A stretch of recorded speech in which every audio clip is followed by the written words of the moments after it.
goblins, matrons, ringleaders, lackeys, that sort of thing.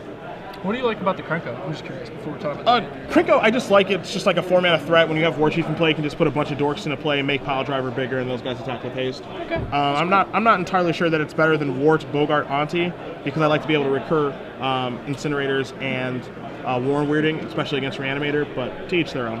All right, well, Michael Wong is indeed playing Reanimator on the left here. He's starting with a Ponder. And is there anything special about his Reanimator deck as far as targets are concerned? No, he's got the standard 4 Gristlebrand. He's running Angel Despair, not Tidespout Tyrant. Okay. And he has Sphinx of the Steel Wind and Elishnorn as his additional fatties and choices. He had Reanimate Daze and another Ponder in that Ponder that he kept, so that's pretty good. Sphinx of the Steel Wind is going to be the most problematic for the Goblin deck. Yep. I mean, Gristlebrand is obviously always good, but Sphinx of the Steel Wind, there is nothing that Phimus can do to answer that, and because it has Lifelink and Vigilance, it's almost impossible to overcome. The 2 Sting Scourgers that Phimus does have aren't going to save him. Yep, that is entirely accurate. We're fetching again. We have a Forcible and a Daze in our hand, I see. With no turn 1 play from Phimus, I mean, I don't want to pronounce a matchup to be over immediately, but if you're not starting with a Vial or a Lackey, especially when you're going against Reanimator, I don't really know what you're doing, because a hand with like Goblin Pile Driver or War Marshal or any of that nonsense is far too slow to be able to beat this sort of deck. So hopefully the rest of his hand is relatively good. It looked like Wong kept a Ponder-centric hand. He did not have an enabler to get a creature in the graveyard. He kept his hand fully on the strength of its ability to find such a way, but he hasn't found that yet. He's pondering again, picked up a Brainstorm, which is just another way to dig. So we haven't found any Entombs or Careful Studies or any of that stuff yet? No, he has an Animate Dead and a Reanimate, I believe, so far. Sure, I rarely see this happen for the Reanimator deck. He's going to keeps it. I assume on the strength of the Brainstorm, he's going to get to see 2 more cards after he draws next turn. His Phimus might get a little fortunate here because he is, cantripping around and not doing anything, that a slower draw from Phimus, as Cavern of Souls names Goblins and puts Goblin Pile Driver into play. Sure. A slower draw from Michael Wong might be able to let Phimus steal this game. So we see a Brainstorm now. Yep. He's going through. Interestingly, he tapped his C, I assume because he's kind of playing around Wasteland here, but I might value... We didn't have another source of black. We drew one, so... And Phimus does have 4 copies of Wasteland in his deck to go along with 4 Cavern of Souls and 14 Mountains. So Looks just like 22 land in his deck. We have 2 Animate Dead, and we just put a Reanimate back with our Brainstorm. And Polluted Delta will be able to crack us into a new top few cards. Still just digging. Yeah, still just digging around doing nothing. Phimus is, hopefully this is going to be a Goblin War Chief for him or a Goblin Chieftain. He needs to get some pressure on. Okay, There we go. And this is going to be an attack for 5 with the Pile Driver trigger. And suddenly, Michael is on the clock. Yeah, under the gun relatively quickly. And things can get to a situation as he goes down to 14 here where Sphinx of the Steel Wind is blue. And Goblin Pile Driver happens to have protection from blue. Also true. So, I know, I'm a truth sayer. So, even though Sphinx is going to gain 6 from blocking maybe one of the Goblins, the Goblin Pile Driver may be able to overpower that because of the trigger. That's the sort of trick you might be able to get through with once, maybe twice. If you're doing it well, it's really hard to beat that gain 6, but if you have enough Goblins. Enough Goblins or enough Pile Drivers, and it can happen. That's true. Multiple Pile Drivers are especially strong. I hadn't even considered that one. So we see a draw step. I think he drew an Underground. Yep, I think so too. I think he put one back with his Brainstorm also, so that's kind of awkward for him. Just passing back. So many Animate Deads. Yeah, so many ways to put a big monster into play. No way to put a big monster in the bin. We could have, I guess, theoretically forced one of these guys, and that would give us kind of something to do with these spare reanimation spells. I don't think forcing the War Chief and then reanimating is the worst play in the world. Well, I promise that would be difficult because of Cavern of Souls. Oh, you're right. He did. Yeah, hell of a Can I card. get a confirmation on that Goblin? I want to make sure he did. Anyone? We see a Daze. I'm gonna go ahead and I'll blame the glare, even though that's me lying. Sure. And I'm just stupid. He's gonna pay. He's gonna pay for this. He didn't cast it with the Cavern of Souls. Well, the reason he didn't do that is because, this one's going to search for Goblin Pile Driver, which is more important for him to resolve. Sure. I don't know the rest of his hand, of course. I mean, but if the Matron doesn't resolve, you can't get the Pile Driver anyway. That's true. That's very true.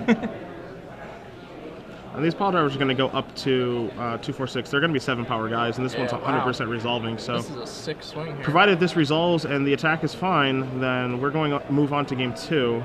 Yep. With what was a very bad draw from Reanimator and a super mediocre draw from Goblins. Yet here we are, moving on to game 2. Yeah. It's an easy game, the Gathering. Yeah, I guess so. Taking a look at Michael's sideboard, what does he have other than drawing better than that game that he can board in? Well, I don't think he's going to bring in the show and tells, because Goblins traditionally relies more on the Sting Scourgers than actual graveyard hate. Although I'm sure he probably has some graveyard hate over there. Iona, I guess, is kind of reasonable, but you have Vials, so you can get through that. Grave Titan, I like that idea. That's interesting. I haven't seen that before. I haven't seen Grave Titan Reanimator sideboards, but it seems nice in this matchup. Creates a bunch of dudes. You can block with them. They're all pretty reasonably sized. And he's got Massacre, which he can't free cast against this deck, but it's still also not a bad card. It's pretty much just Wrath, right? Yeah, it's definitely Wrath against Goblins if he's able to get to 4 mana, which that game he was actually able to do because he didn't do anything. Looking on Phimus' side, speaking of the Graveyard 8, he does have 2 Relic of Progenitus. He also has 3 Fairy Macabres, so it looks like he's relatively well set up against the Reanimator deck. Problem is with the Fairy Macabres is they're not Goblins, so he can't Matron for them or Ringleader into them or something like that. He can cycle Incinerator into them, which is relatively good. He also has a 3rd Sting Scorcher in the board, but that's not going to solve the Sphinx of Steelwind problem, of course. Goblin King to pump some guys along with Boar Tusk Liege, and we can also see 2 Red Elemental Blast, which are okay, but nothing spectacular. But these 2 Pyrokinesises in the main deck, in Phimus' main deck, those are going to the sideboard. And he has Chalice of the Voids in there too. He does have 3 Chalices. I don't like those on the draw at all. Okay, that makes sense. On the play, I guess it's okay, but when I think of Chalice of the Void, I think of either playing it off of Ancient Tomb, playing it off of City of Traders, or playing it off of Land plus Chrome Mox. Yep. For it to really have an impact, and none of those things actually exist here. I imagine he's running the Chalices as a way to get grindy in those rug matchups. Yeah. Because those just turn into a real fight, and he can just shut up his opponent's ability to cast a lot of his spells. So yes. I like that. I don't think I've ever seen that before, but it's a cool idea. I haven't seen it in Goblins before, no. Yeah. And I don't hate it. But he does have a healthy amount of... He does have a healthy amount of graveyard hate, and it wouldn't surprise me to see Michael board in a couple show and tells just to hedge. Sure. So that he's not all in and trying to beat Fairy Macabre and trying to beat Relic of Progenitus. I think that also seems kind of reasonable because he's got the City of Traders to go with the show and tells, and that way he can also afford to maybe cast this Massacre and even like cast a Grave Titan possibly. Like it's not out of reach once you have those City of Traders in your deck. Yeah, it's definitely not crazy at all. And he can board out the Caracases for the City of Traders. Yep, I think that's fine. His Angel of Despair is not especially great, is it? I mean, the best it's going to do is kill a Goblin Pile Driver, but potentially a Goblin War Chief. I don't like it. I would much rather have Iona or Grave Titan instead of that card. Yeah, I think we'll see that one leave the deck. Thought Seizes, maybe? He's on the play, so they're a little stronger. I think they definitely come out on the draw, but what do you think about on the play? On the play, they seem reasonable. I can see a reason to keep a couple copies. I mean, ideally, what will probably happen, or what Michael believes what's going to happen, is that the artifacts, the typical graveyard hate are 1-mana artifacts. So even if he thought this on turn 1, he's not going to have like a problem casting it if he draws one on turn 2 or turn 3 or turn 4. Yeah. So he doesn't know that he has Fairy Macabres. But I don't really love Thoughtseize this particular matchup. Like you said, it's better on the play than it is on the draw. But I mean, it seems like he has better options with the show and tell package. That's fair.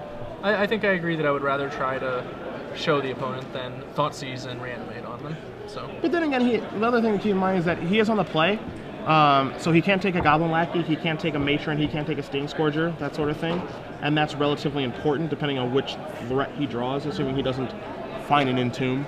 So being proactive with Thoughtseize could actually save him. So if he leaves all 4 in or cuts it 2, either thing that he does wouldn't surprise me, but I would be surprised if he was to shave all 4. Sure. Okay, yeah, that makes sense. So as they shuffle up for game 2, I mean, I think this matchup heavily favors Reanimator. I mean, Phimus does have some hate cards. He has a couple Sting Scourgers. He has some Relics, some Fairy Macabres, that sort of thing. I don't know. I'm kind of feeling Goblins here. Like, he's got a lot of hate, and I like to root for the person who's going to attack the opponent. Okay, well, I mean, I love goblins. Yeah, it's not a tough sell. I mean, I'd love to see. I would love to see a goblin deck win, but it's difficult, and you can't expect him to do nothing the next 2 games like he did the previous game. This isn't a bunch of nimble mongooses and Tarmogoyfs. Sorry, we got stuff. Well, I don't like that deck. I'm glad this deck has stuff. What we need to see is if the stuff is good. The last game it was. This game, hopefully it'll be good again, but... I've always been amused by how the performer that Stinkscourger is in this deck also. Because I remember playing with him, obviously, in Limited, where he's a sweet little dude. Yeah. And Legacy has just always been a staple in Goblins, and he's so useful, you know? Solves all these bizarre situations. It's a very strange card for being like a 2-mana 2/2 with you have no plans of ever paying the echo cost, but it just serves like a rather important function and it does its job very well. Yep. Coming through Cavern of Souls and coming through Aether Vial and being able to be tutored for. So it's a nice one of to have, or in Phimus' case, multiple copies. Yep. He's got how many? It's 2 main, 1 board. 2 main, 1 board. Wow, that's a lot. He came prepared. So we see a turn 1 Underground Sea. Not sure if Michael has an Entomb or not, but seems reasonably likely. I feel like it's either Entomb or Brainstorm. Well, looks like it's one or the other. Okay. From the look of it, he had both. He had both. Okay. So he's gonna. And he has the City of Traders and a Show and Tell, and he's got the full Mont hand there. He's got everything. Yeah, his hand does not seem bad. He may have a Gristlebrand, I am not sure. Upkeep. This doesn't seem to indicate that. Upkeep, we see an Entomb. Away. I believe he put the City on top, so he's shuffling that away. So Fairy Macabre is going to be bonkers right now. I did spot that Grave Titan, I saw it. It's in there? I saw the Grave Titan. The eyes on you. They can't get anything by you. Shiny Iona. That's a game ender if that gets into play, for the record. No turn 1 Vial from Goblins, that means Iona. A reader. He just wants to make sure. It's shiny. It's hard to see. There's a lot of glare. So if that comes into play, how dead am I? Okay, very. All right, perfect. You're gonna really need that Fairy Macabre right now, real bad. We have a fetch line too, so we're running the whole no shortcuts on the shuffle here. Okay. Ship. Oh, we drew an Underground Sea. Maybe we're just gonna play that instead. Nope. Nope. Shuff.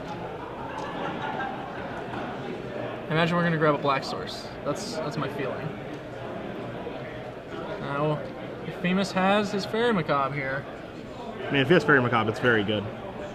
I think that's accurate. Swamp. I'm not going to win him the game outright, but it is going to be relatively good.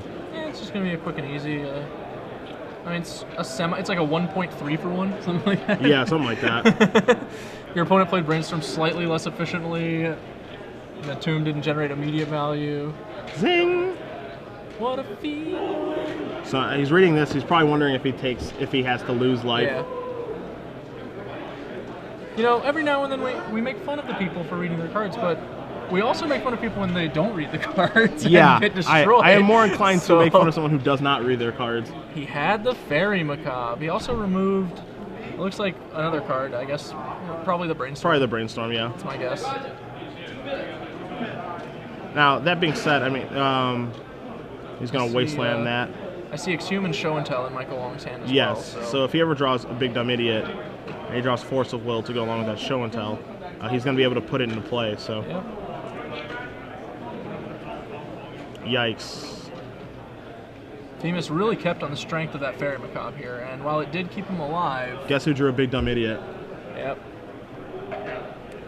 Michael's going to show Phimus the weakness of relying on the graveyard hit here, because he has audibled to a completely different plan. That's correct. That's what makes Reanimator a tough deck to beat, is because if you are all set up to take care of their graveyard, they can easily just tap 3 mana, cast Show and Tell, and put the Big Dumb Moron into play, which I want to say this is the best guy that he could have drawn this turn. It's close between this and Sphinx, but... Yeah. I think Sphinx is slightly better just because Phimus could theoretically have like land on top Stinkscourger in hand, maybe. Sure. Or I guess actually, like, he doesn't even need to land, he can just have Stinkscourger. He can just, he can just have Stinkscourger in his hand. So I guess Sphinx is the only one that's really better. Ooh, okay. Red. Okay. Well, this was a hate-filled hand. This is a Red Blast. Pass. Got defense. What did he draw? I missed it. Blue Another- card. Careful study. Yep, Oh, careful good, study. good draw. It's reasonable. He's just gonna keep chugging along. Imagine we're pitching Land Gristlebrand. That's my read. Let's see if your read's correct. I think you're guaranteed to be. about I that think you're excess guaranteed to be animate half right. Yeah, we're pitching an Excess Animate Dad. Nope. We No, switched okay. it. All right, Nailed I it. got it. Nailed it. Bam. Exhume. Do you have another Fairy Macabre, sir? Well, he gets at least one from the graveyard. That's true. That's true. Oh yay! It's back. You know, this play actually wound up being very relevant in a match a few months ago I was watching. Like it was a Burn versus Reanimator. Okay. The Fairy Macabre came back and blocked long enough to survive. Really? Yeah, That's it was kind really of insane. adorable. Goblin Lackey, you're a little late. Late to the party, but you know, getting started. So now we're gonna try and race Yawgmoth's Bargain with Lifelink. Which is, you know, pretty easy. It's gonna be tough. I'm not gonna lie. We're gonna have some problems. 4, 5, 6, 7. Is he activating in response to Lackey or during the end step? I think he's activating during the end step. Okay. Nope. Did in response. We're dazing the Lackey. Sure. Just gonna keep that off the table. Just keep things under control. Yeah. We're gonna be moving to a third game shortly here. As much Look as at you counting chickens. look, as much as I love to believe that this Goblin deck can be Gristlebrand, I'm not in the business of lying to people, so I'm not gonna do that.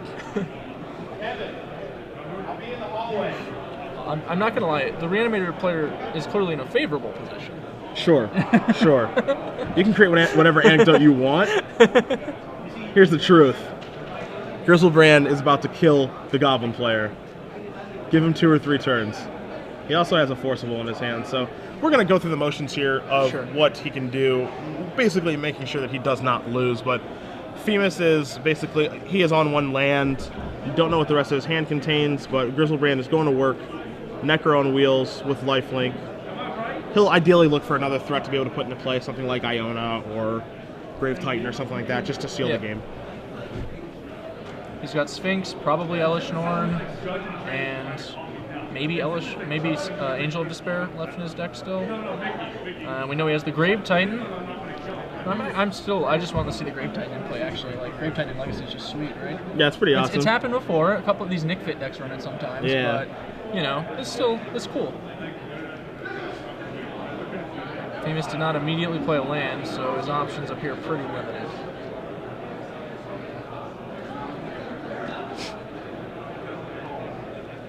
Oh, we have our Scourger. I smell a Force of Will. It's a Force or a Daze or an activation, so either way, he's going to be able to find a way to be able to deal with this. 2, 3, 4, 5, 6, 7. We see a Force. We saw a blue card, so. Yeah. There's more where that came from.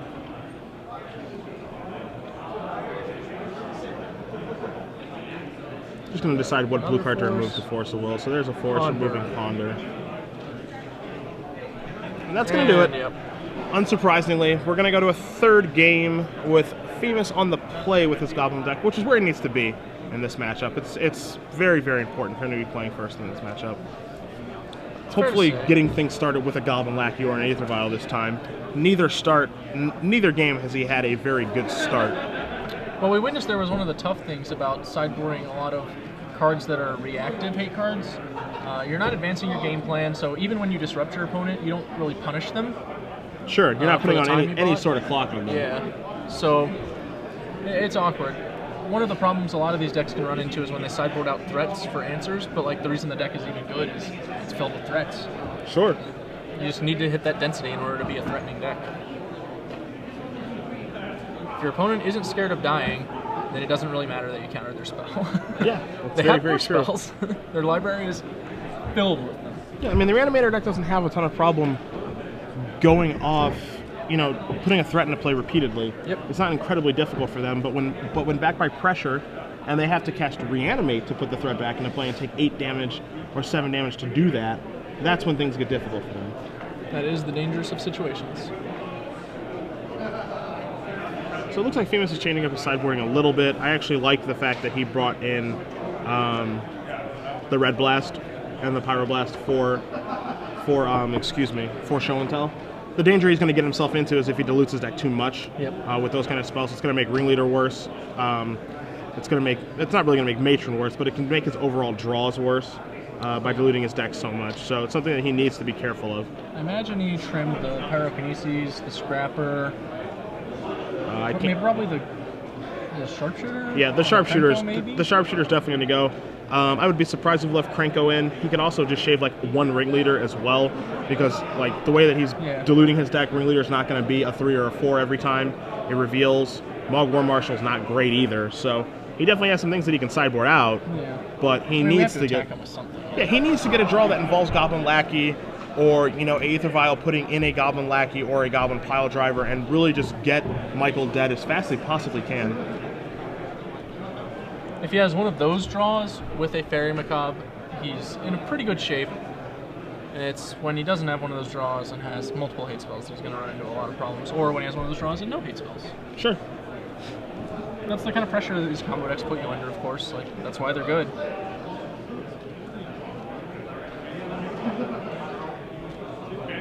So let's see what Phimus is capable of doing. I mean, I think he would agree that this is a very difficult matchup for him.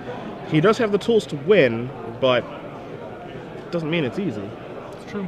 I think he definitely came expecting the matchup. Having access to 3 Sting Scourger seems to speak to someone who knows the area and the metagame and expected Reanimator. Sure, I think, yeah, I mean, it's easy to expect walking into these tournaments that you are going to play against Reanimator once or twice during the tournament if you expect to win it. Yep. So you're going to play against something that has Gristlebrand in it at some point.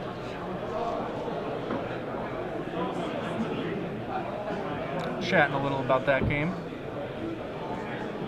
Huh? So he's talking about, what if I did this? Or maybe he's just asking him about the nicest restaurant outside.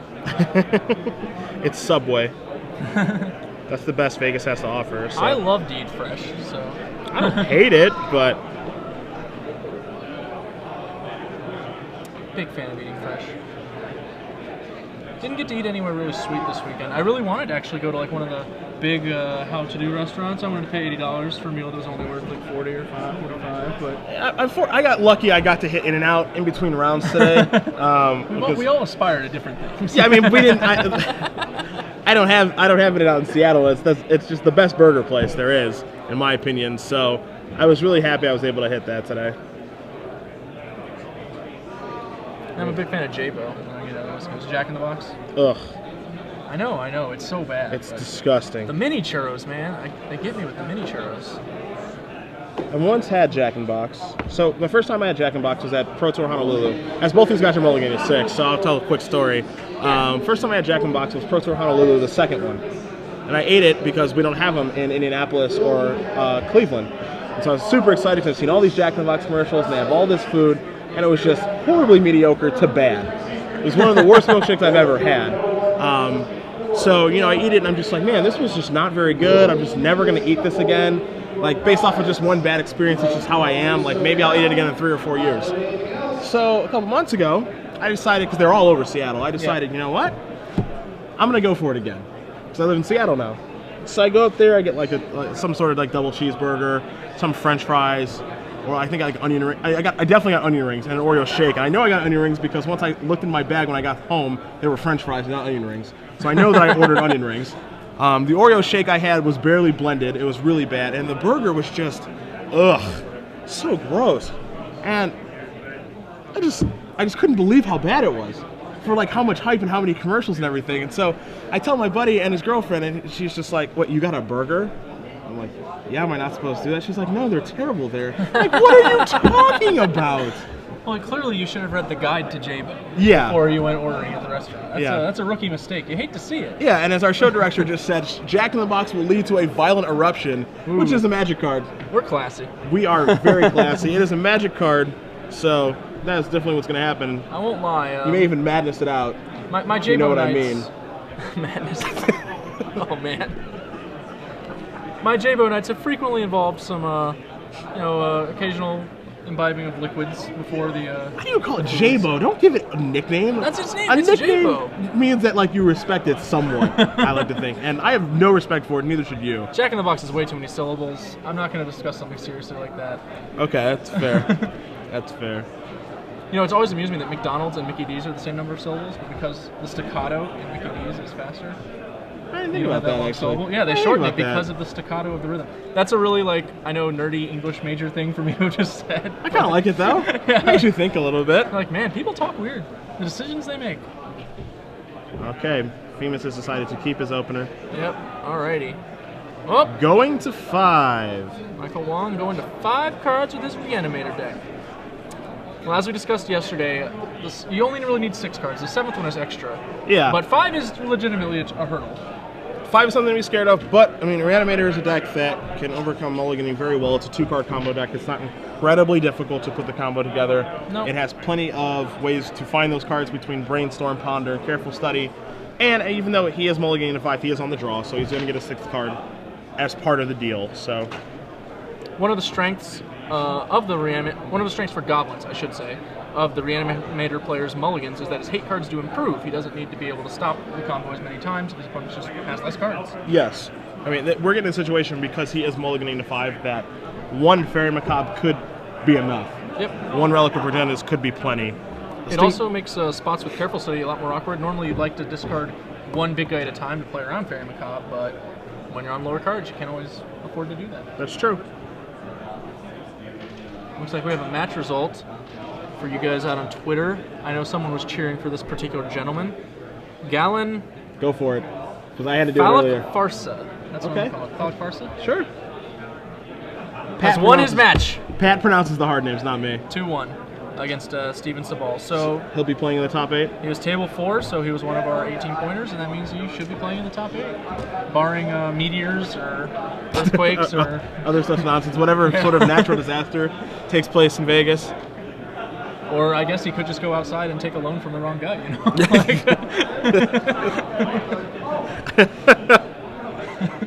Anything can happen. Anything can in the greatest city in the Vegas. world. Is this? I think this is. I don't know if he mulliganed again or not. I mean, I hope not. That'd be great. He's going to 4. He is going to 4. Well, as we said, we only really need 2 plus a land, so technically 3. Yeah. So we might even, get another mulligan in there just for good measure. Should really just challenge himself. Yeah. See exactly what his deck is capable of. It is one of my magical aspirations to win on a mulligan of 3. I have not done it. I've been playing a long time, and I've never won a mulligan of 3. I know I've won a mulligan to 4. I'm not 100% positive I've won on a mulligan to 3. I think I've mulliganed 2-3 less than 10 times in my entire career also. So, I haven't got a lot of chances. No turn 1 play again. He was on 6. Maybe you got to read that Michael was going to mulligan, and it's like, this hand might be fine. That's it. That's what happened. Quick ponder. Quick ponder shuffle. Very quick. I saw a land, I think, and that was all I really saw, so... Another ponder from the director. His eagle eyes spotted another ponder. And he has a way smaller monitor than us, so that's really just a good thing. That was the fastest ponder I've seen in a long time. When you're watching players like AJ Soccer ponder so deliberately every time they cast Brainstorm and ponder. So my guess is that Michael kept kind of a land-heavy hand based on the speed with which he sent that one back. I mean, ideally, that's what you want. That's what you want when you mulligan. Yeah, you want to be able to just find some spells, not be underdeveloped when you have them. Chalice of the Void for 1. Looks like. So he's diluted his deck even more, but it's probably going to be pretty sweet. It's probably going to be fairly good, given that he has mulligan, and the cards that he cast to get back in this game, Ponder, Brainstorm, and Careful Study, are no longer with us. Let's just run down the list real quick of all the spells this shuts off. Thoughtseize, if it's still in the deck, Entomb, Reanimate, Brainstorm, Careful Study, Ponder, and none of his post-board spells. He's got that going for him. Okay. That's a lot of spells. I think we're on the show and tell plan. Yeah, if we can get onto it. We're gonna need 2 more mana and I believe a show and tell because I don't think we have one of those either. And those cards are gonna be much harder to find without Brainstorm, Ponder, and Careful Study.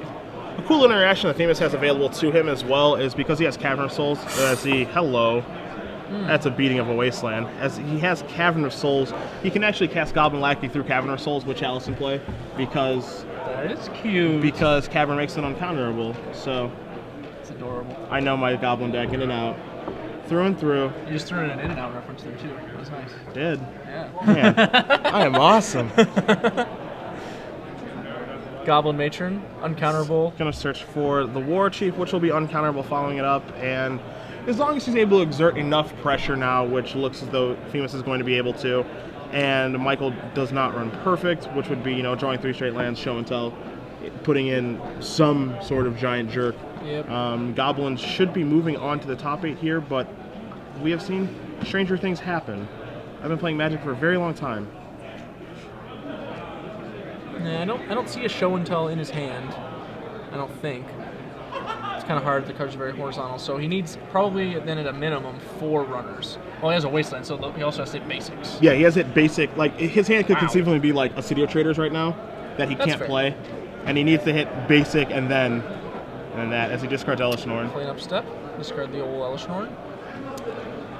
This gives him a leg to stand on too, where now he can play an Underground Sea and reanimate.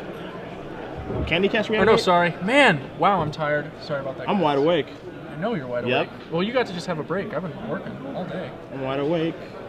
Katy Perry. Ring lead. Deuce. Trace. Wacky. Quattro. Alright, that's fine. You're not going to get that Fairy Macabre, my friend. And do not cast that Lackey with that Mountain. Don't do it. Well, that's interesting. I actually am now interested that he discarded the Elish Norn. So if we're on that show and tell plan, wouldn't we? Oh no, that's counter. Oh, never mind, War Marshal. Right.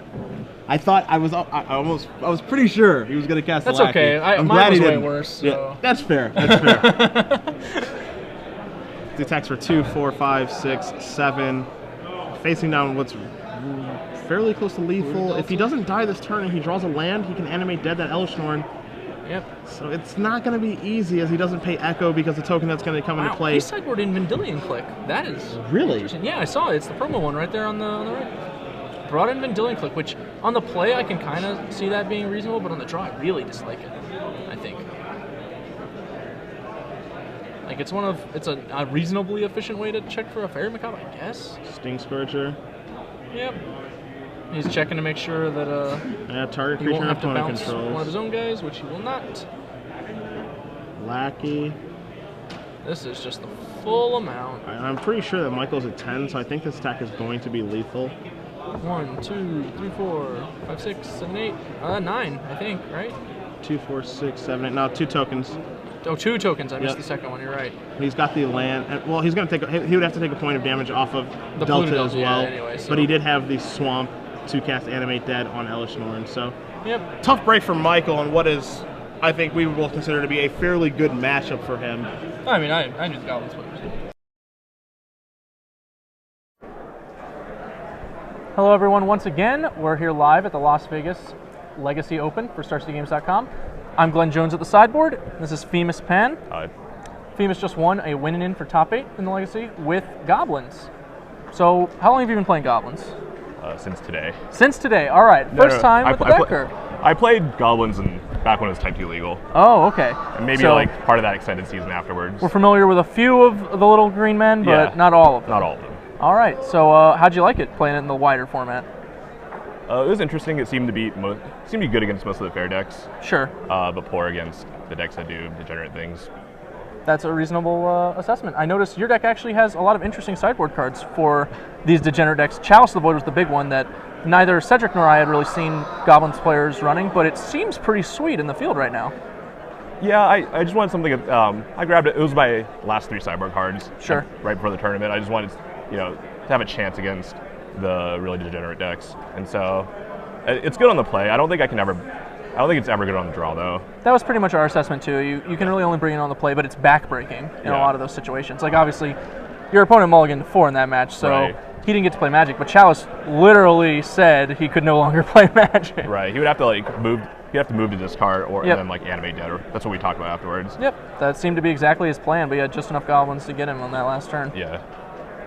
So, what else? How'd your tournament go, What was your one loss to? I actually lost Reanimator. Okay, well. Yeah. I don't think I remember I played that match. I won the second game, I think, with some relics. Sure. And then the third game, I didn't keep a very good hand and just run over. Okay. We were talking about it seems like you have a lot of hate you can bring in versus Reanimator. The Chalices obviously came in only on the play. But we were just a little worried that your deck would get diluted bringing all that stuff in. Was that a concern for you in the matches? It was. I talked to people about it, and they wanted me to have to only bring in a certain number of hate cards. I think I can just get them if I draw a hate card. I can beat them down. Sure. If I have to play something early though. Yeah. And so I don't know. It's tough. I'm not very experienced at Legacy, so I don't know is really the thing. It's reasonable. Nobody knows everything. I mean. Right. How did the rest of the tournament go? Any other tough matchups? Interesting matchups? I beat a Dredge deck when I mulled to 5. Wow. Yeah, in game 3. So that was pretty hard. He kept. I think he only had 2 dredgers. He Dark Blasted my first guy, and then dredged the Dark Blast into a Grave Troll. Yep. And then so on my turn I had to play a Lackey to get him to Dark Blast that, and then I macabre the 2 dredgers and needed to find another one. That's a savvy play though. Yeah. Yeah, I've got to get a little lucky there. Yeah, he has to feel threatened enough to not go for his just let it go and then Grave Troll. Yeah, if he had just passed on Dark Blasting, I think I still have to just get the Grave Troll anyways. Yeah. Otherwise, it's gonna get out of hand.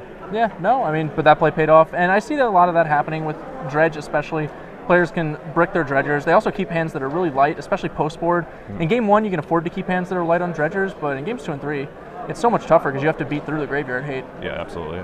Yeah, so you're going into top 8. What matchup are you fearing if you know any of the top tables? I don't know if you do. I think there is a Belcher deck that I can't possibly beat. I think you might be right. Yeah, I don't really know who else is in top 8, so I'd rather play against fair decks like Merfolk or Maverick or whatever. Sure. Yeah, I beat one of each of those decks earlier today. Yeah, there are a fair number of Mavericks. I know there is at least one Esper Stoneblade locked in. How do you like that matchup? I think it's probably okay. I beat a deck with Stoneblade in it, a Stoneblade deck of some sort in round 1. Okay. It was the games are close, but yeah, I think I'm okay in there. Sure, I think I agree. The Ring Leader really puts you over the top. You can afford to just jam your guys over and over, and you've got a lot of damage. You can even get through a Batter Skull. It's not unrealistic. Yeah, the easiest way to lose it, I think, is if I'm on the draw and they play turn 2 Stoneforge, and then Incinerator you can just never catch it then. Yep, that's true. And so I would have to worry about that. All right, well, you've got a top 8 to prepare for. I've got a top 8 to prepare for, so I'm going to go ahead and let you get to it. All right. Thanks for watching, everyone. Thanks Good for luck, having me. Phimus. Thank you. Yeah.